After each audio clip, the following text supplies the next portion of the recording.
मेरी माँ चोर नहीं है।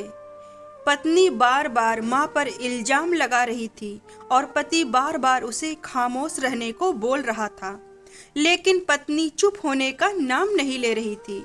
बार बार जोर जोर से चीख चीख कर चिल्ला चिल्ला कर कह रही थी कि उसने अंगूठी टेबल पर रखी थी और तुम्हारी माँ के सिवा इस कमरे में और कोई नहीं गया, तो अंगूठी को कौन ले गया? माँ ने ही चुराई है अंगूठी। जब पति के बर्दाश्त से बाहर हो गया तो उसने पत्नी को जोरदार थप्पड़ मार दिया। अभी 3 महीने पहले ही उसकी शादी हुई थी। पत्नी को थप्पड़ सहन नहीं हुआ और वह घर छोड़कर चली गई।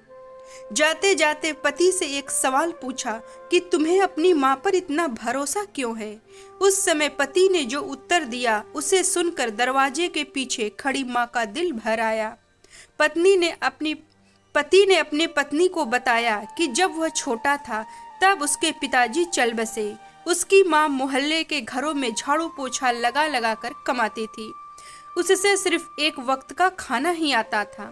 माँ मुझे प्लेट में रोटी देती थी और खाली टोकरी ढक कर रख देती थी और कहती थी कि मेरी रोटियाँ इस टोकरी में है, बेटा तू खा ले।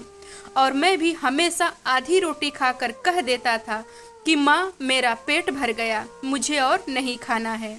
माँ ने आधी जूठी रोटी खाकर मुझे पाला पोसा और बड़ा किया।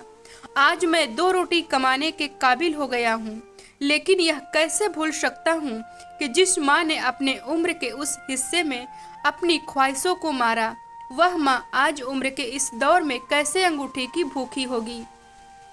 यह मैं सोच भी नहीं सकता। तुम तो सिर्फ 3 महीने से मेरे साथ हो, मगर मैंने तो माँ के कठोर परिश्रम को बचपन से देखा।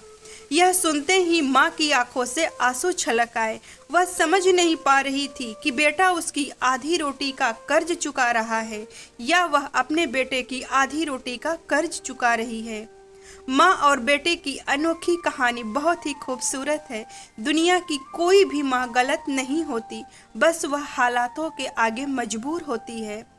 इस कहानी से हमें यह सीख लेनी चाहिए कि बिना सोचे समझे किसी भी पर इल्ज़ाम नहीं लगाना चाहिए। तो आज की कहानी आप सबको कैसी लगी दोस्तों, हमें कमेंट में ज़रूर बताएं और अगर पसंद आई हो तो लाइक, सब्सक्राइब और शेयर ज़रूर करें।